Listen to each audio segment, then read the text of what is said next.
Hello guys, कैसे हो आप सभी दोस्तों। Class 11th business studies Poonam Gandhi ji की बुक है और ये वाला जो हमारा चैप्टर है, चैप्टर नंबर हमारा 7 है, sources of business finance.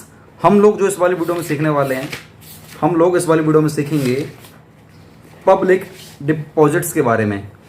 Public deposit exactly होता क्या है आपको सबसे कुछ सिखाने वाला हूँ। लेकिन ये वाला जो हमारा पार्ट है ना, पार्ट नंबर 5 है। ओहो, पेंसिल टूट गई, कोई बात नहीं, चलिए नई पेंसिल ले आए हैं। ये वाला पार्ट हमारा पार्ट नंबर 5 है, ठीक है। अगर आप लोगों ने अभी तक हमारे पार्ट 1, 2, 3, 4 अगर आप लोगों ने ये वाले चारों पार्ट नहीं देखे हो ना, आप लोगों से रिक्वेस्ट करूंगा यार, इन चारों पार्ट्स को आप लोग जाकर देख लीजिए। मैंने बहुत कुछ कवर करा हुआ है इन चारों पार्ट्स में, ठीक है ना। मीनिंग कवर करा हुआ है, उसके बाद nature and significance of business finance क्या होते हैं, सोर्सेज क्या है हमारे, ओनर्स फंड, बोरोड फंड क्या होता है, ठीक है ना। ये इन सबके फीचर्स क्या हैं, मेरिट्स क्या हैं, हमारे रिटेन अर्निंग क्या होता है, ट्रेड क्रेडिट क्या होता है। अब सिखाने वाला हूँ आप लोगों को इस वाली वीडियो में पब्लिक डिपॉजिट क्या होता है। फिर ऐसे करते करते इन सब के ऊपर हम लोग वीडियो बनाएंगे। तो आप लोगों से रिक्वेस्ट है, प्लीज़ उन चारों वीडियोस को देख लो, तभी आपको ये वाला पार्ट समझ में आएगा। चलिए स्टार्ट करते हैं और मैं उम्मीद करता हूँ आप लोगों ने वो चारों पार्ट देख लिए होंगे। उन चारों पार्ट्स के जो लिंक्स हैं ना, मैंने आपको नीचे डिस्क्रिप्शन में दिए हुए हैं, जाओ उनको देखो, जिससे कि आपको काफ़ी ये वाला कंसेप्ट ना स्ट्रांग हो जाएगा। चलिए स्टार्ट करते हैं। पब्लिक डिपॉजिट्स मतलब बोरोड फंड, मतलब कहीं से बाहर वालों से पैसा लिया हुआ पैसा। बोरोड मतलब उधार लिया गया पैसा। पब्लिक डिपॉजिट्स, ये वाला आपका पैसा मीडियम टर्म का होता है, ना तो ये लॉन्ग टर्म का होगा ना ये शॉर्ट टर्म का होगा। ये वाला पैसा आप कह सकते हो मीडियम टर्म के लिए होता है, मतलब है कि 2-3 सालों तक आप इस पैसे को यूज कर सकते हो। ज़्यादा लंबे समय तक भी यूज नहीं कर सकते, ज़्यादा कम समय तक भी यूज नहीं कर सकते हो। मीडियम टर्म के लिए आप इसको ले सकते हो। पब्लिक का पैसा होता है, आप इन पैसों को ले सकते हो, इस्तेमाल कर सकते हो। अब मैं आपको पूरा कंसेप्ट सिखाता हूँ एग्जैक्टली पब्लिक डिपॉजिट होता क्या है। पढ़ते जाओ, समझते जाओ। Public deposits refers to unsecure deposits invited from the public. Public से पैसा लिया गया होता है। मैं पब्लिक से बोलता हूँ, पब्लिक मुझे कुछ पैसों की जरूरत है यार, मुझे पैसा भिजवा दो। पब्लिक हमारे पास पैसा भिजवा देती है। ये वाला पैसा अनसिक्योर्ड होता है, मतलब ये कि हमारी कंपनी को उन पब्लिक के सामने ना कुछ असेट्स को सिक्योर्ड रखवाने के लिए, मतलब गिरवी रखवाने के लिए, मॉर्टगेज रखवाने के लिए, मॉर्टगेज करने के लिए, गिरवी रखवाने के लिए आपको ऐसा कुछ मतलब प्रावधान नहीं है कि आपको कुछ अमाउंट सिक्योरिटी पर रखवाना होगा, नहीं। मतलब ये अनसिक्योर्ड डिपॉजिट होता है, मतलब पब्लिक को अगर पैसा नहीं मिला तो नहीं मिलेगा। ये वाला पैसा हमेशा अनसिक्योर्ड होता है। A company wishing to invite public deposits places an advertisement in newspaper. Company अपना ये वाला पैसा कि कंपनी को कुछ पब्लिक से पैसा चाहिए, पब्लिक डिपॉजिट चाहिए, कंपनी कैसे मंगवाती है लोगों से, कंपनी न्यूज़पेपर में एक एडवर्टीजमेंट करवाती है और उसमें लिखती है कि मुझे इतने रुपए की जरूरत है। अगर कोई पब्लिक में से कोई भी इंटरेस्टेड है तो हमारे पास आए और हमारे पास पैसा जमा करवा दीजिए। और कंपनी, आपको पता ही है, पब्लिक डिपॉजिट में कंपनी कभी भी कोई सिक्योरिटी के तौर पर कुछ भी सामान या कुछ भी जायदाद की प्रॉपर्टी का कागज या कुछ भी एसेट्स वगैरह गिरवी नहीं रखवाती है। ये क्योंकि अनसिक्योर्ड हमारा अमाउंट होता है। Any member of the public can fill up the prescribed form and deposit money with the company. उस फॉर्म को फिलअप कर देगा, एक फॉर्म दिया जाता है, उस फॉर्म को फिलअप कर देगा, जिससे कि आपके पास एक फॉर्म रखा रहेगा, आपके पास एक सबूत रहेगा कि आपने उस कंपनी को पैसा दिया है। लेकिन सबूत ही रहेगा, लेकिन वो अमाउंट अनसिक्योर्ड होता है। आप उस प्रेस्क्राइब्ड फॉर्म के बेस पर, आपके पास जो एप्लीकेशन फॉर्म होगा उसकी एक कॉपी आप अपने पास रख लेना। उस कॉपी के बेस पर आप हमारे ऊपर, कंपनी के ऊपर केस कर सकते हो, क्योंकि कभी कंपनी मुकर जाएगी, यार मैंने तो आपसे पैसा लिया ही नहीं था, तो उस केस में आप कंपनी के ऊपर केस कर सकते हो। चलिए एक मिनट। चलिए अब सीखने वाले फीचर्स क्या हैं, कैरेक्टरिस्टिक्स क्या है हमारी पब्लिक डिपॉजिट्स की। देखिए मैं आपको बताऊंगा 5 फीचर है हमारे, ये 5 फटाफट सीख लो। ये वाला पैसा पहली बात तुम्हारा अनसिक्योर्ड होता है, मैंने आपको बता दिया अनसिक्योर्ड है भाई। जिसने पैसा दिया है वो अनसिक्योर्ड है, मतलब सिक्योरिटी नाम की कोई भी चीज नहीं होती है। Companies mortgage no assets against the public deposit raised from the general public. कोई आप लोग एसेट्स मॉर्टगेज रखवाने के लिए कोई भी पब्लिक के सामने ऐसा रेज नहीं कर सकते हो, पैसा तुम्हारे अनसिक्योर्ड होता है। दूसरा, फाइनेंस ऑफ वर्किंग कैपिटल, मतलब आपने जो पैसा रेज कराया ना, ये अपने वर्किंग कैपिटल की रिक्वायरमेंट को फुलफिल करने के लिए लिया है। The amount raised from the public deposit is generally used by the company for meeting the requirements of the working capital. Working capital मतलब होता है आपकी जो भी करंट असेट्स है और आपकी जो भी करंट लाइबिलिटी है। मतलब करंट लाइबिलिटी मतलब ये कि ऐसे लाइबिलिटी जिसको आपको 1 ईयर में, आपने अकाउंट्स में सीखा होगा ना, कि अगर आपको ऐसा कोई अमाउंट जो कि आपको 1 साल के अंदर पे आउट करना है, आपके क्रेडिटर्स हो सकते हैं, आपके शॉर्ट टर्म लोन हो सकते हैं, आपका कोई बिल्स पेबल हो सकता है, तो आप उस पेमेंट को पे करने के लिए अगर आपके पास पैसा नहीं है तो आप पब्लिक से पब्लिक डिपॉजिट ले सकते हो। या अगर आपको कोई करंट असेट्स जनरेट करनी है, लाइक आपको कोई स्टॉक परचेज करना है, या कुछ पैसा आपके पास अपने पास कैश के तौर पर रखना है, या बैंक में रखना है, या शॉर्ट टर्म एफडी करवानी है, तो उस केस के लिए भी आप पब्लिक से वर्किंग कैपिटल रिक्वायरमेंट को फुलफिल करने के लिए भी आप उस पैसे को रेज कर सकते हो पब्लिक से। या आपके डेली रूटीन टाइप के जो भी खर्चे वगैरह है उनको मीट आउट करने के लिए भी आप उस पैसे को रेज कर सकते हो। यार कुछ भी केस हो सकता है ना, आपने पब्लिक से पैसा रेज करा, पब्लिक डिपॉजिट से आप कुछ भी करो, उस पैसे का क्या मतलब बनता है? बस ये बोल रहा है आपको जो वर्किंग कैपिटल है ना उसको फुलफिल करने के लिए। और वर्किंग कैपिटल मतलब होता है करंट असेट्स और करंट लायबिलिटी। दो, इसको बोलते हैं दो मतलब हालांकि they are a primary source of short term finance but by renewing these can be used for medium term also. हालांकि जो पैसा आप रेज करोगे ना ये शॉर्ट टर्म नेचर का होगा, मतलब कुछ ही समय के लिए, 1 साल 2 साल तक के लिए हो सकता है, 6 महीने 9 महीने 1 साल 2 साल 3 साल बस मैक्सिमम, इससे ऊपर नहीं जाएगा। और हालांकि आप इसको रिन्यू करवा सकते हो, रिन्यू करवाते रहो 2 साल बाद 3 साल बाद रिन्यू करवाते रहो, तो आप इसको मीडियम टर्म पर भी लेके जा सकते हो। मान लीजिए 3 साल के लिए आपने रेज करा पैसा और पब्लिक ने एक्सेप्ट कर भी लिया कि ठीक है हम 3 साल के लिए दे रहे हैं। 3 साल हो गए और आप उनको टाइमली आप इंटरेस्ट वगैरह पे आउट कर रहे हो। 3 साल बाद अगर आपको ऐसा लगता है कि आपको उस पैसे को और यूज कर रहे हैं तो पब्लिक से परमिशन लेकर आप उस पैसे को और यूज कर सकते हो और अपने मीडियम टर्म के लिए आप उसको यूज में लेकर आ सकते हो। टाइम पीरियड इसकी बात करते हैं। Public deposits can B invited by companies for a period of 6 months to 3 years। मैंने पहले बोल दिया जो उसका टाइम पीरियड है वो 6 महीने से लेकर 3 साल तक के लिए हो सकता है। आप इससे ज़्यादा यूज़ नहीं कर सकते हो, ना इससे कम यूज़ कर सकते हो। 6 महीने कम तो खैर कितना भी कर सकते हो, लेकिन 3 साल या 4 साल से ऊपर कभी प्रैक्टिकली नहीं जाता है। फोर्थ फीचर है सिंपल प्रोसीजर है इसको रेज करने का। सिंपल मतलब होता है कि आपको न्यूज़पेपर में आपको एडवर्टीजमेंट करवानी पड़ती है और पब्लिक के पास एक फॉर्म जाता है, पब्लिक फॉर्म उसको भरती है और फॉर्म के साथ आपके पास एप्लीकेशन का पैसा जमा करा देती है और आप कंपनी से कह देते हो कि ठीक है सर आपका पैसा हमारे पास आ गया है, और आपके पास एज ए सिक्योरिटी आप उसके पास आप एक फॉर्म सबमिट करवा देते हो, उसके पास रखवा देते हो, जिसके ऊपर वो आपके ऊपर केस कर सकता है अगर आप पेमेंट करने से मना करते हो। तो public deposits are simple to raise. Simple, बहुत सिंपल प्रोसीजर है। A company simply has to place an advertisement in the newspaper. Any member of the public can deposit money with the company by filling a prescribed form। एक form होता है, ठीक है ना, company issue करती है। The company issue deposit receipts in return। बदले में जो पब्लिक ने पैसा हमारे पास डिपॉजिट कराया ना उसकी रिसिप्ट इन रिटर्न मतलब बदले में उनके पास पहुंचा देती है। And on reverse of the receipt मतलब उस रिसिप्ट के ना पीछे मान लीजिए ये एक रिसिप्ट है, ठीक है ना, ये मान लीजिए एक रिसिप्ट है, ये एक रिसिप्ट है। यहाँ पे लिखा होगा कि मैंने पब्लिक से इतना डिपॉजिट एक्सेप्ट करा है। मान लीजिए राम एंड कंपनी से मैंने 3 लाख रुपए मैंने एक्सेप्ट करे हैं, ठीक है ना, और इसकी ड्यू डेट हमारी ये है। मान लीजिए मैं इसको इतने दिन बाद दे दूंगा, सपोज दैट 2 years के बाद में दे दूंगा। ये हमारा इंटरेस्ट रेट है, ठीक है ना, ये सब कुछ लिखा रहता है। और इस फॉर्म के बिल्कुल पीछे की साइड ना कंपनी की जो भी टर्म्स एंड कंडीशंस हैं वो सब कुछ यहाँ पर लिखी रहती हैं। तो ये वाला फॉर्म हम लोग अपने सामने वाली पार्टी को रखवा देते हैं कि अपने पास रख लीजिए कि कभी अगर इन फ्यूचर में उसको पेमेंट करने से मना करता हूँ तो आप इस बेस पे मुझे केस कर सकते हो, क्योंकि यहाँ पर आपके भी साइन होते हैं, मेरे भी साइन होते हैं, दोनों कंपनियों के साइन होते हैं, तो हम लोग मुकर नहीं सकते हैं पैसा देने से। तो बस बहुत सिंपल तरीका है, आप उस पैसे को रेज कर सकते हो। सामने वाले को डिपॉजिट रिसिप्ट जरूर दे देना, जिससे कि आपके पास सबूत रहेगा कि आपने उस कंपनी को पैसा जमा कराया है, बस और कुछ नहीं है। और 5th पॉइंट हमारा रीपेमेंट। रीपेमेंट की क्या कंडीशन होती है? A company which has public deposits is required to set aside 10% of the deposits maturing by the end of the year. देखिए रीपेमेंट करने का एक प्रोसीजर होता है। कंपनी ने जितना भी पैसा पब्लिक से डिपॉजिट से एक्सेप्ट कराया ना उसका 10% कंपनी को ना एक साइड रखना पड़ता है और उसको at the end of the year ना मैच्योर करवाना पड़ता है। मान लीजिए मैं एग्जांपल लेता हूँ,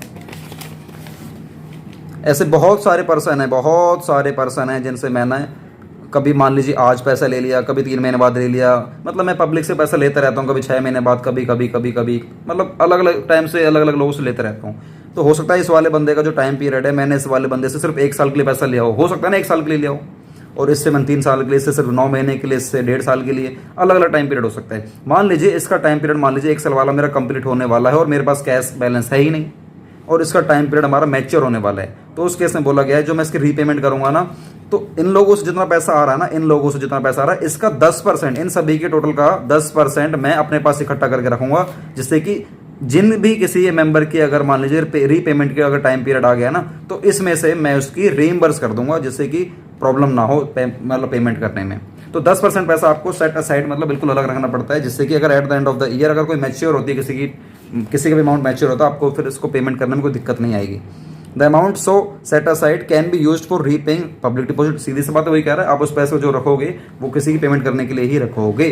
तो बस गाइस ये रहे हमारे 5 फीचर्स। ये हमारा अनसिक्योर्ड होता है, इसके ऊपर कोई सिक्योरिटी नहीं रखवानी पड़ती और इसका हम लोग जनरली यूज वर्किंग कैपिटल के लिए करते हैं, या तो करंट असेट्स या करंट लायबिलिटी, या आपके डेली रूटीन लाइफ के जो भी खर्चे हैं उनको पे करने के लिए।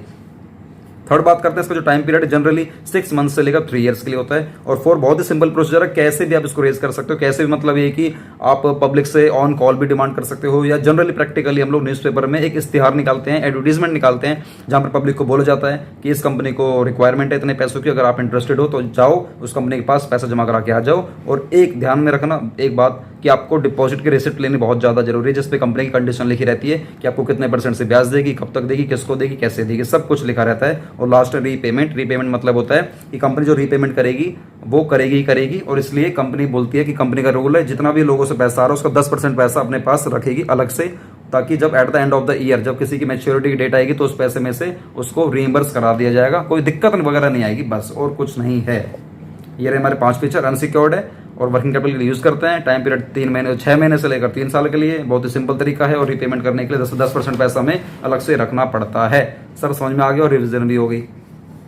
अब सीख लेते हैं मेरिट्स क्या है, एडवांटेजेस क्या है ऐसा करने से। पब्लिक से पैसा ले रहे हो तो क्या फायदे हैं। सबसे पहली बात तो यार ये है कि सिंपल प्रोसीजर है, आप बहुत ही सिंपल तरीका है, बहुत ज़्यादा हार्ड रूल नहीं है। The procedure for obtaining public deposit is much simpler than equity and debentures issue. आप जब कंपनी के इक्विटी शेयर इश्यू करोगे या डिबेंचर शेयर इश्यू करोगे ना, तो उस केस में पैसा तो इन लोगों से भी आएगा, ऐसी बात नहीं, इन लोगों से भी पैसा आता है, लेकिन इनकी कंपेरिजन में मतलब पब्लिक डिपॉजिट के कंपेरिजन में ना इनसे पैसा बहुत ही मतलब इनके रूल ना काफ़ी हार्ड है। बताऊंगा आपको अगली वाली जो वीडियो बनेगी ना, इसके बाद हमारा जो 6 पार्ट बनेगा इक्विटी के ऊपर ही बनने वाला, ध्यान से देखिए।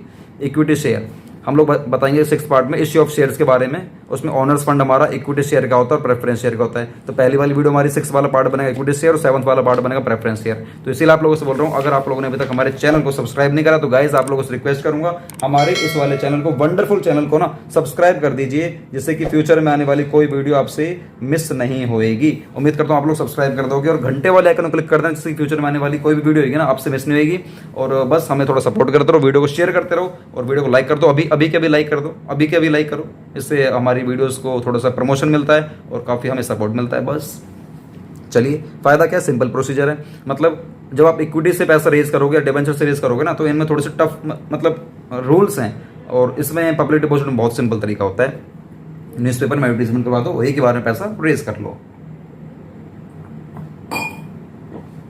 चलिए, for obtaining public deposits companies do not take permission from the controller of capital. जो कंट्रोलर ऑफ कैपिटल होता है ना, उससे कोई परमिशन लेने की जरूरत नहीं है। जैसे कि इक्विटी में हमारे मेंबर्स होते हैं, डिबेंचर होल्डर में हमारे डिबेंचर्स जो भी मतलब मेंबर्स होते हैं डिबेंचर के, इन लोगों से परमिशन लेनी पड़ती है, कंट्रोलर होते हैं, क्योंकि अल्टीमेटली इन लोगों को पैसा देना होता है डिविडेंड का, इंटरेस्ट का, तो ये कंट्रोलर ऑफ द कैपिटल होते हैं। लेकिन अगर बात करें पब्लिक डिपॉजिट्स की, ऐसा कोई कंट्रोलर ऑफ कैपिटल होता ही नहीं है। मतलब बहुत ही सिंपल तरीका है यार, कुल मिलाकर ये है। And there is no need to get listed in any stock exchange, किसी भी स्टॉक एक्सचेंज में, या एनएससी या बीएससी, मतलब नेशनल स्टॉक एक्सचेंज या बॉम्बे स्टॉक एक्सचेंज, आपको किसी के पास भी रजिस्टर होने की जरूरत नहीं है। चलिए, सेकंड है, ये बहुत ही इकोनॉमिकल है। इकोनॉमिकल क्यों है? अगर आप पब्लिक डिपॉजिट से पैसा ऑब्टेन करते हो तो सबसे बड़ी बात ये है कि इसमें आपकी कोई कॉस्ट नहीं आती है, वेरी लेस कॉस्ट, बहुत ही कम कॉस्ट आती है। Companies do not need to spend on prospectus and underwriters commission. आप जब पब्लिक से पैसा लेते हो ना, तो सबसे बड़ी बात ये कि आपको कोई न्यूज़पेपर में आप सिर्फ एक एडवर्टीजमेंट करवाते हो, बस। आपको कोई भी प्रोस्पेक्टस इश्यू करने की जरूरत नहीं है, जो कि आप इस केस में करोगे, इक्विटी और डिबेंचर के केस में करोगे। आपको कोई भी किसी को कमीशन देने की जरूरत नहीं है। सीधा भाई पब्लिक से बोलो मुझे ऑन डिमांड इतना पैसा चाहिए, जिसको देना है भाई देने आ जाओ, बात खत्म। बीच में कोई बंदा नहीं होगा जो कि कमीशन के नाम का लेगा। मतलब बहुत ही इकोनॉमिकल है, बहुत ही सस्ता है ये, ठीक है ना। There are very few administrative cost, बहुत ही कम कॉस्ट आती है एडमिनिस्ट्रेटिव की, बहुत ही कम। या क्या खर्चा आएगा न्यूज़पेपर में एडवर्टीजमेंट करवाने का, बहुत ही कम आता है। टीवी में करवा दो आप लोग, टेलीविजन वगैरह में, या आजकल तो खैर डिजिटल मार्केटिंग होती है, टीवी वगैरह में एडवर्टीजमेंट सब खत्म कराते जा रहे हैं। तो बहुत ही हमारी जो एडमिनिस्ट्रेटिव की जो भी कॉस्ट आती है बहुत ही कम आती है। तो बस इतना ही है। And the interest paid on public deposit is less than the interest paid on debentures on and the loans. मतलब इन दोनों केस में जितना आपको इंटरेस्ट ज्यादा पे करना पड़ेगा ना, उससे कम आपको हमारे पब्लिक डिपॉजिट पे करना पड़ता है। तो कुल मिलाकर ये कि पब्लिक से डिपॉजिट पे आप जो पैसा लोगे ना, ये काफी अच्छा है, बहुत ही सिंपल तरीका है, बहुत ही इकोनॉमिकल है, बहुत ही चीप है, बहुत ही मतलब बहुत ही कम कॉस्ट आती है। कोई सिक्योरिटी नहीं रखवानी आपको यार, और बताओ कितना तगड़ा फायदा है। कोई सिक्योरिटी रखवानी ही नहीं है। Public deposits are unsecured, so the assets of the company are free, बिल्कुल फ्री हैं to be used as a mortgage in future. मतलब अपने एसेट्स को बिल्कुल यूज करो यार, कोई दिक्कत वाली बात नहीं, कहीं रखवाने की जरूरत नहीं है। फोर्थ है reduction in tax liability. Tax liability में भी थोड़ी सी कमी आ जाती है, ये अच्छी बात है ना। टैक्स आपको कम पे करना पड़ेगा। सर कैसे? भाई जितना भी आप इंटरेस्ट पे करोगे पब्लिक डिपॉजिट से, आपने जितना भी लोन लिया है उस पर आप जो भी इंटरेस्ट पे करोगे वो आपकी टोटल इनकम में से हट जाती है। सर एग्जांपल दीजिए। आपकी टोटल इनकम, मान लीजिए कंपनी की टोटल इनकम हुई है 5 लाख रुपए। आपने पब्लिक डिपॉजिट से जितना भी पैसा लिया हो, ब्याज पे जितना भी लिया हो मुझे नहीं पता, उसमें मान लीजिए 6% से 8% से 9% से जितना भी है आपका, मान लीजिए बन गया 1 लाख रुपए का ब्याज बन गया। तो आपकी जो टोटल कंपनी जो भी इनकम हुई है ना, टोटल इनकम जो भी हुई है, उसमें से वो जो आपने इंटरेस्ट पे करा है पब्लिक डिपॉजिट पर हटाओ, सीधा हटाओ, आपकी इनकम अब 4 लाख मानी जाएगी बस। तो आपको जो इंटरेस्ट पे करना है ना, आपको जो टैक्स पे करना है, सॉरी, आपको जो टैक्स पे करना है वो इस 4 लाख पे करना, ना कि इस 5 लाख पे। 5 लाख पे दोगे थोड़ा ज़्यादा टैक्स बनेगा, और 4 लाख पे दोगे थोड़ा सा कम बनेगा। तो टैक्स के लिए आपको बेनिफिट दिया गया है कि अगर आप पब्लिक डिपॉजिट से पैसा लेते हो, जो भी आपको इंटरेस्ट जो भी आपको देना पड़े ना, वो सब आपकी टैक्स लायबिलिटी में से आपको कम करा दिया जाएगा। Hence it helps in bringing down the tax liability. आपकी टैक्स लायबिलिटी थोड़ी सी और कम हो जाती है। Fifth, flexibility. बहुत ही फ्लेक्सिबल है यार ये। फ्लेक्सिबल मतलब होता है public deposits can be repaid when they are not required. अगर आपको लगता है कि आपको जरूरत नहीं है उन पैसों की, तो सीधी सी बात है, उन बंदों को बुलाओ और उनको पैसा उनको वापस कर दीजिए। फ्लेक्सिबल है, आपका जब मन करे जब कर दीजिए, जब मन करे आपको रिन्यू भी करवा सकते हो उसको, मतलब बहुत कुछ है। ये मतलब कुल मिलाकर ही पब्लिक से डिपॉजिट मिल जाए तो बहुत अच्छी बात है, इससे बढ़िया कोई और हो ही नहीं सकता। Therefore public deposits introduce flexibility in the financial structure of the company. Company का जो स्ट्रक्चर है फाइनेंशियल, उसमें ना बहुत ही ज़्यादा फ्लेक्सिबल मतलब माना जाता है ये। आपका जब मन करे जब ले लो, जब मन करे जब दे दो, इंटरेस्ट बहुत कम देना पड़ता है, सिक्योरिटी रखवानी नहीं पड़ती है। बहुत ही सिंपल प्रोसीजर है, एडवर्टीजमेंट करवा दो बस, सिंपल तरीका है। कोई NSE BSE में रजिस्टर नहीं होना आप लोगों को, कोई इक्विटी की तरह आपको डिविडेंड नहीं देना, डिबेंचर की तरह इंटरेस्ट नहीं देना है। हाँ देना है लेकिन बहुत ही कम देना है, इसलिए आपको इकोनॉमिकल बताया गया है।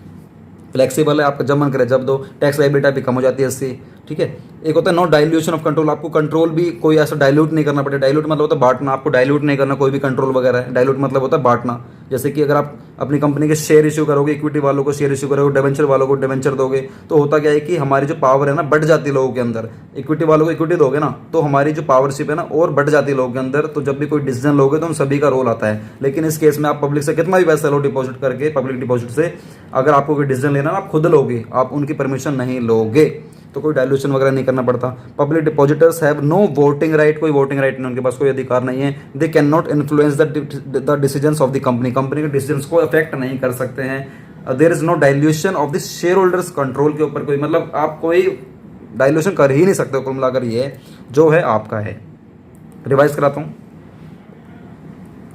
बहुत ही सिंपल प्रोसीजर है, आपको सिर्फ एडवर्टीजमेंट करवानी है। इकोनॉमिकल है क्योंकि आपको बहुत ही कम इंटरेस्ट पे आउट करना पड़ता है। सिक्योरिटी आपको रखवानी नहीं पड़ती है। टैक्स लायबिलिटी आपकी और कम हो जाती है क्योंकि आपको इसका बेनिफिट मिल जाता है। बहुत ही फ्लेक्सिबल है, जब आपका मन करे जब लो, जब आपका मन करे जब इसको वापस कर दो। और कोई डायल्यूशन वगैरह आपको नहीं करना है, कंट्रोल वगैरह कोई डायल्यूट नहीं करना है, मतलब कहीं बांटना नहीं है। आपका अपना अधिकार अपने पास रखो, साडा हक, साडा हक। चलिए अब हम लोग सीखते हैं डीमेरिट्स या disadvantage of the public deposit. ऐसा करने से कुछ घाटे भी तो होते हैं। देखो हर चीज़ के फायदे हैं तो हर चीज़ घाटे भी हैं। तो मैं आपको बताऊंगा ऐसे 6 घाटे कौन कौन से हैं जिससे कि आपको चलेगी पता कि हमें पब्लिक डिपॉजिट नहीं लेना चाहिए। अच्छा जी, raising finance through public deposit suffers from the following limitations. वो कौन कौन से लिमिटेशंस है? पहला है limited amount. Oh my god, आप ना बहुत ही लिमिटेड अमाउंट ले सकते हो। मतलब ये नहीं कि मनचाह करोड़ों में ले लोगे, नहीं, बात मतलब यार बहुत ही लिमिटेड। अब भौतिक का कोई मतलब प्रैक्टिकली नहीं है ऐसा कुछ एज सच। आपको मार्केट में जब डील करोगे तभी चलेगी पता कि वो लिमिटेड कितना होता है, ठीक है ना। होने को 2 करोड़ भी हो सकता है और होने को 2 लाख भी हो सकता है, ठीक है। The amount of funds that can be raised by way of public deposits is limited because of legal restrictions. एक ना लीगली कानूनी रेस्ट्रिक्शंस आ जाती है, जैसे कि public depositors can not exceed 25% of the share capital and free reserves. आपकी company की जितनी भी शेयर कैपिटल है उसका 25% से ज़्यादा आप पब्लिक से पैसा नहीं ले सकते हो, या आपके जितने भी फ्री रिजर्व्स हैं उसके 25% से ज़्यादा आप लोग पब्लिक से पैसा रेज नहीं कर सकते हो। क्लियर हो गया कि आपको कितना ले सकते हो? क्योंकि जनरली प्रैक्टिकल कंपनी की बात करें तो उनकी जो ऑथराइज्ड शेयर कैपिटल होती है या शेयर कैपिटल होती है, भाई किसी की कितने डिपेंड करता है ना किसकी कितने हैं, तो उसका 25% पैसा ही आप ले सकते हो। ये मैक्सिमम है, इससे ज़्यादा आप ले ही नहीं सकते हो। सर समझ में आ गया। बात करते हैं अनसर्टेनिटी की। अनसर्टेनिटी, अब ये पैसा मतलब आपने जो पैसा लिया है ना ये अनसर्टेन है ना, अनसर्टेन है, ये अनरिलायबल सोर्स ऑफ फाइनेंस होता है। Public deposit is an uncertain और अनरिलायबल सोर्स ऑफ फाइनेंस है। सर्टेन नहीं है, पक्का नहीं है, उतना ही है ना, ठीक है, और अनरिलायबल है। During depression period the depositors may not respond. जब एक ऐसा दौर आता है बिजनेस में, डिप्रेशन पीरियड आता है, मतलब बहुत ही मंदी का दौर आ जाता है, तो उस केस में जो पैसा पब्लिक जो डिपॉजिट करा रही होती है बैंकों के पास, जब वो उन्हें बोलते हैं डिपॉजिटर्स, जो पैसा जमा करा रहे होते हैं, मतलब आम जनता को बोलते हैं डिपॉजिटर्स, तो ये रिस्पॉन्ड नहीं करते जनरली। भाई मंदी का दौर आ गया, क्यों पैसा दें कंपनी को, कहीं डूब गए तो हमारा पैसा वापस नहीं मिलेगा, तो इसलिए अनसर्टेन है भाई, पक्का नहीं मिलेगा ही मिलेगा, ये अनरिलायबल है भाई, इस पर भरोसा भी नहीं कर सकते हैं। Also deposits may be withdrawn whenever the financial position of the company is not stable. भाई जब भी हमें लगेगा, पब्लिक को लगेगा कि आपकी कंपनी स्टेबल नहीं है, आपकी कंपनी टिकाऊ नहीं है, तो वो आपका पैसा, मतलब पब्लिक का जो खुद का पैसा है वो आप कंपनी से रेज कर सकते हैं, वापस ले सकती है, तो आपकी कंपनी कैसे ग्रो करेगी? ये अनसर्टेन है ना, ये अनरिलायबल है। आपकी कंपनी अगर अच्छी स्टेज पे चल रही है तो आप लोगों को तभी पैसा मिलेगा, वरना नहीं मिल सकता, और मिलेगा भी बहुत लिमिटेड मिलेगा, मतलब 25% ऑफ दी शेयर कैपिटल या 25% ऑफ दी फ्री रिजर्व, इतना ही पैसा मिल सकता। पहली बात तो अनसर्टेन है भाई, क्यों लें? सामने वाले के पास अधिकार होता है इस केस में, पब्लिक के पास, कि वो जब मन कर वापस पैसा ले लेगी तुमसे, और तुम्हें जरूरत पड़ जाएगी, फिर क्या होगा भाई? आपने फायदे देखे, बहुत ही सिंपल तरीका है, बहुत ही इकोनॉमिकल है, कम कॉस्ट आ रही है भाई, कम कॉस्ट आ रही है तभी तो उसका घाटा है कि अनसर्टेन है। और थर्ड है suitable for short term finance, आप शॉर्ट टर्म के लिए ले सकते हो ना, लॉन्ग टर्म के लिए आपको कंपनी कभी देगी ही नहीं, कभी भी। जो डिपॉजिटर्स जो पैसा लगा रहे हैं वो आपको लॉन्ग टर्म के लिए कभी पैसा देंगे ही नहीं ना, शॉर्ट टर्म के लिए देंगे, तभी तो आप उनको पैसा वापस करोगे। A company can not depend upon public deposits, एक कंपनी कभी भी एक पीडी वाले पैसा, जो पीडी है मतलब पब्लिक डिपॉजिट्स है, कभी भी याद रखना, कंपनी उनके पैसों पर डिपेंड रहेगी ही नहीं भाई, उन्हें पता है ना कंपनी को आप पैसा कभी भी ले सकते हो। तो ये company can not depend upon public deposits for a long term financing requirements as the maturity period of the public deposits it's very less यार, like between 6 months to 3 years, मतलब 6 महीने से लेकर 3 साल तक के लिए तो पैसा रख सकते हो आप। लेकिन कंपनी को सपोज दैट कोई एक बिग डिसीजन लेना है, बड़ा डिसीजन लेना है, लॉन्ग टर्म डिसीजन लेना है, तो उस केस में कंपनी आपके पैसों पर, मतलब पब्लिक डिपॉजिट्स पर कभी भी निर्भर नहीं रहेगी, क्योंकि पता है ना कंपनी को आप पैसा कभी भी निकाल लोगे, और आप सिर्फ 3 साल के लिए ही पैसे दे सकते हो, मुझे चाहिए लंबे समय के लिए, तो कंपनी सिर्फ शॉर्ट टर्म फाइनेंस के लिए ही आप लोगों से पैसा लेगी, उसकी जो वर्किंग कैपिटल थी ना उसी की रिक्वायरमेंट को पूरा करने के लिए। हम लोगों ने सीखा था अभी।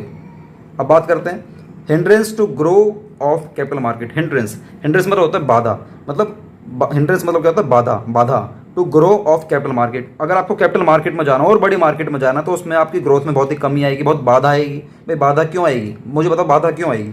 वो पैसा कभी भी आपसे वापस मांग लेंगे, तो बाधा आएगी नहीं आएगी? बिल्कुल बाधा आएगी। बाधा मतलब रुकावट आएगी नहीं आएगी? हिंड्रेंस मतलब रुकावट, बाधाएं, कमियां या रुकावटें या बाधाएं, ठीक है ना। Public deposits hamper, public deposit hamper मतलब होता है रोकना, हैम्पर मतलब रोकना या तंग करना, रोकना। पब्लिक डिपॉजिट हैम्पर मतलब रोकना the growth of a healthy capital market in the country. अगर उस कंट्री में अगर आपको अपनी कंपनी की कैपिटल मार्केट को काफ़ी अच्छा हेल्थी बनाना है ना, तो उसकी ग्रोथ को ना वो हैम्पर कर देती है, रोक देती है। भाई क्यों? क्योंकि उसमें रुकावटें आ रही है ना, हिंड्रेंस मतलब रुकावटें आ रही है ना उसकी ग्रोथ में, कैपिटल मार्केट में। पैसा कंपनियां लगा तो देंगी बड़े बड़े प्रोजेक्ट्स में, लेकिन जब बात करते हैं पब्लिक डिपॉजिट्स की, पब्लिक बोल देगी मुझे मेरा पैसा वापस करो, भाई मेरे 2 साल कंप्लीट हो गए, मेरे 3 साल कंप्लीट हो गए, मेरे 6 महीने कंप्लीट हो गए। तो ऐसे कंपनी की ग्रोथ कभी भी नहीं हो सकती उस कैपिटल मार्केट में, बड़ी मार्केट में। कैपिटल मार्केट मतलब बड़ी मार्केट में। वाइड स्प्रेड मतलब होता है बड़े पैमाने पर use of public deposits creates a shortage of industrial securities. अगर आप पब्लिक डिपॉजिट्स को, उन पब्लिक के पैसे को अगर आप बड़े पैमाने पर यूज करोगे तो ये क्या क्रिएट करता है? Shortage of industrial securities. मतलब आप पब्लिक के पैसे को, पहली बात तो बहुत ही कम पैसा मिलेगा और बहुत ही कम टाइम पे मिलेगा। आप अगर उस पैसे को यूज़ करते हो इंडस्ट्रियल सिक्योरिटीज़ के तौर पर, कहीं किसी गिरवी रखवाने के तौर पर या कहीं भी बड़े प्रोजेक्ट पे लगाने के तौर पर, तो पैसा आपका अल्टीमेटली कम ही रहेगा, ज़्यादा रहेगा ही नहीं। बात करते हैं 2 पॉइंट रह गए बस। Not suitable for new concerns मतलब होता है व्यवसाय, बिजनेस, बड़े बिजनेस या नए बिजनेस के लिए ये सूटेबल तरीका नहीं है। भाई तुमने नया बिजनेस खोला, अपने पैसों का खोलो, पब्लिक के पैसों से मत चलाओ। एक तो नया बिजनेस खोल रहे हो, चलेगा नहीं चलेगा कोई भरोसा ही नहीं, तो पब्लिक तुम्हें पैसा क्यों देगी? तो उनके लिए सूटेबल नहीं है नए कंसर्न्स के लिए। कंसर्न मतलब होता है बिजनेस, कंसर्न मतलब business. New companies do not have enough goodwill, आपकी मार्केट में गुडविल होएगी ही नहीं। The advertisements given by the new company do not attract many people to invest money in their public deposits. आप advertisement तो निकालोगे, कोई दिक्कत नहीं पब्लिक से पैसा लेने के लिए, लेकिन कोई भी नया इन्वेस्टर आपकी कंपनी की ओर अट्रैक्ट नहीं होगा, आपकी गुडविल ही नहीं है मार्केट में। जैसे कि अगर मैं अपनी बात करता हूँ, हमारा जो ये वाला चैनल है विनोद सिंगला क्लासेस, हमारे बहुत ही कम सब्सक्राइबर हैं। अगर आप लोग सपोर्ट करोगे तो बहुत ज़्यादा सब्सक्राइबर हमारे हो सकते हैं। और बात करते हैं बड़े बड़े चैनलों की, तो उनको हर कोई ऐड वगैरह दे देगा, उनको बच्चों को लगेगा यार हाँ भाई इतना बड़ा चैनल है उनका, मान लीजिए CA पराग सर का या इकोनॉमिक्स टिप्स हो गया, बड़े बड़े चैनल्स हैं, तो आप लोगों को लगेगा बहुत अच्छा पढ़ाते हैं वो, तो आप लोग कोई भी उन पे अट्रैक्ट हो जाएगा। लेकिन जो हमारा छोटा चैनल है आप इस पर अट्रैक्ट नहीं होगे। लेकिन जो छोटा चैनल होता है ना वो बहुत ज़्यादा जान लगा रहा होता है बड़ा होने के लिए। तो हर कोई अपने आप में बेस्ट टीचर है, कोई भी हो, चाहे मैं हूँ चाहे कोई भी हो, सभी मेहनत करते हैं भाई, बराबर मेहनत करते हैं। तो आप लोगों को बराबर सपोर्ट करना चाहिए।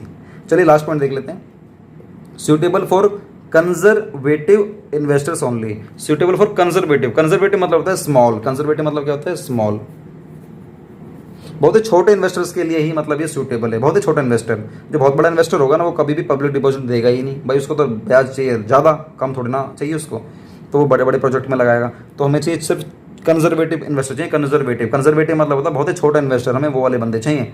Public deposits do not attract bold, and bold मतलब होता है साहसी, निडर, निडर कह रहा है। Public deposit do not attract, जो पीडी होता है ना, पीडी मतलब पब्लिक डिपॉजिट से, वो कभी भी ना बोल्ड बंदों को ना अट्रैक्ट नहीं करेगा, जो निडर होते हैं।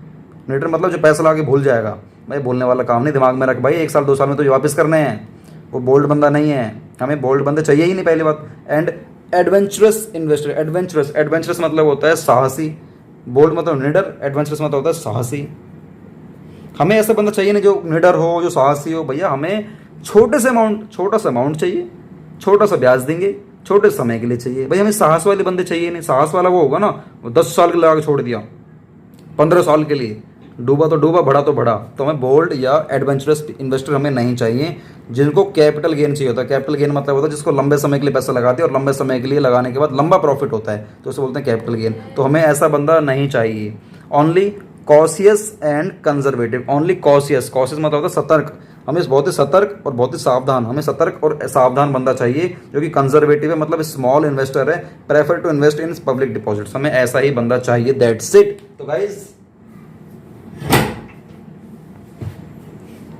हाँ जी गाइज, आपको वीडियो कैसी लगी आपको बताना नीचे कमेंट बॉक्स में। मैं आपको एक बार फटाफट से रिकैप दे देता हूँ। पब्लिक डिपॉजिट क्या होता है? पब्लिक से पैसा लेना होता है, इसके फीचर्स हैं, ये अनसिक्योर्ड होता है और हम लोग इस पैसे को वर्किंग कैपिटल की रिक्वायरमेंट को फुलफिल करने के लिए इसको रेज करते हैं। इसका टाइम पीरियड 6 महीने से 3 साल के बीच में होता है जनरली, और बहुत ही सिंपल प्रोसीजर है इसको रेज करने का। बस एक आपको न्यूज़पेपर में एडवर्टीजमेंट करवानी पड़ती है और उसको जो आपको रीपेमेंट करनी पड़ती है वो आपको at the end of the year, जितनी भी मतलब आपको जिसको भी देनी होगी ना, आपको उसको पेमेंट करना होगा। इसीलिए कंपनी जितना भी पैसा आता है कंपनी के पास, उसका 10% अपना सेट असाइड कर लेती है, अपने पास बचा के रख लेती है। और फायदे हमारे क्या है? बहुत ही सिंपल प्रोसीजर है, बस आपको एक एडवर्टीजमेंट करवानी है बस, और कुछ नहीं। और आपको कुछ भी नहीं करवाना, बहुत ही ज़्यादा हार्ड रूल नहीं है जैसे कि इक्विटी शेयर के और डिबेंचर्स के। आप जब भी डिबेंचर इशू करके पैसा लोगे या इक्विटी शेयर करके आप पैसा लोगे ना, तो थोड़े से हार्ड रूल हो जाते हैं। बस इसका बहुत सिंपल प्रोसीजर है और ये बहुत ही इकोनॉमिकल है। आपको इस पर इंटरेस्ट जो पे करना है ना, बहुत ही कम देना पड़ता है। इसमें कोई प्रोस्पेक्टस वगैरह इशू नहीं करवाना पड़ता, किसी अंडरराइटर को कमीशन नहीं देना पड़ता है, किसी ऐसी कोई एडमिनिस्ट्रेटिव जो आपकी कॉस्ट आती है ना, बहुत ज़्यादा नहीं आती है। आपको कोई सिक्योरिटी वगैरह नहीं रखवानी इस चीज़ के लिए, बहुत ही फ्री हो आप लोग, अपनी अब से भी एसेट्स को यूज़ कर सकते हो। और आप जो भी इंटरेस्ट पे करोगे उसमें आपकी जो टोटल इनकम होगी उसमें से कम करके आपकी जो टैक्स लायबिलिटी बहुत ही कम आ जाती है। बहुत ही फ्लेक्सिबल है, आपका जब मन करे जब पैसा लो, जब मन करे जब पैसा वापस कर दीजिए। कोई आपको कंट्रोल वगैरह डाइल्यूट करने की जरूरत नहीं है। ऐसा नहीं कि आपको जो अधिकार है वोटिंग राइट वगैरह आपको बांटना पड़ेगा, नहीं। आप खुद ही वोट लो, खुद ही करो, खुद ही डिसीजन लो, खुद ही आप फंसो, खुद ही आप जियो, जो मन कर रहा है वो करो।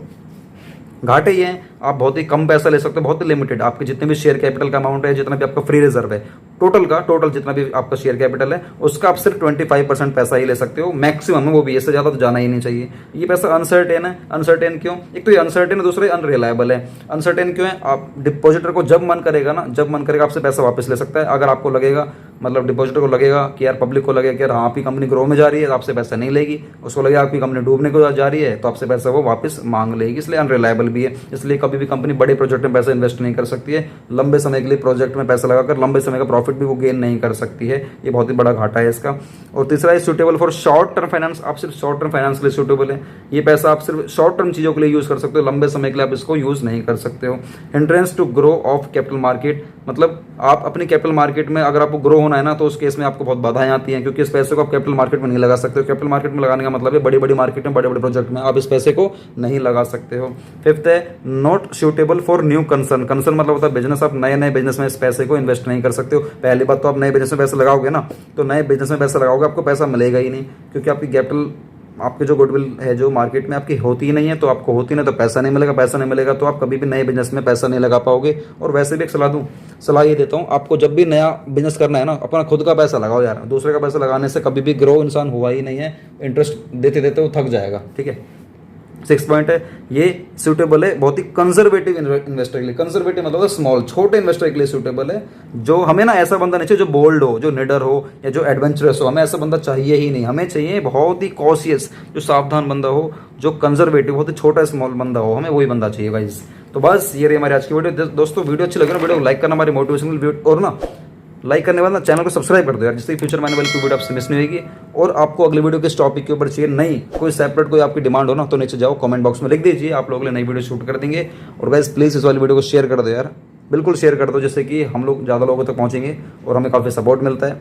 और आप ही लोगों हमें जो सपोर्ट कर सकते हो, और तो कोई हमें सपोर्ट कर नहीं सकता है। बस इतना मेहनत कर रहे हैं, आप लोगों के लिए पढ़ा रहे हैं, लंबी लंबी वीडियो शूट कर रहे हैं गाइस। कोई स्पेसिफिक कोई डिमांड हो तो नीचे जरूर बताना। और अगर आप लोगों ने, हमारा एक चैनल और भी है इंग्लिश की क्लास, अगर आप लोग चाहते हो अपने इंग्लिश को स्ट्रॉन्ग करना, तो उस वाले चैनल को जरूर सब्सक्राइब करना, जिससे कि फ्यूचर में ना आपकी इंग्लिश काफ़ी स्ट्रॉन्ग हो जाएगी। और उसको ना सर्च करो, जरूर सब्सक्राइब करो यार। मैं एक काम करूँगा, डिस्क्रिप्शन में ना एक हमारे इंस्टाग्राम की आईडी हो रहा है इंग्लिश की क्लास नेम से, आप उसको भी फॉलो कर लेना। अगर आप चलाते हो तो, नहीं चलाते तो बहुत अच्छी बात है, लेकिन चलाते हो तो फॉलो कर लेना। हम लोग इंस्टाग्राम पर लगातार लाइव आ रहे होते हैं और आप लोगों को इंग्लिश में ट्रेनिंग देते हैं बिल्कुल फ्री ऑफ कॉस्ट। तो चैनल को सब्सक्राइब कर देना, दोनों तीनों को जो भी हैं फॉलो कर लेना, और लोगों तक हमारी वीडियो को शेयर करते रहना। मिलते हैं नई वीडियो के साथ। वंदे मातरम, जय हिंद।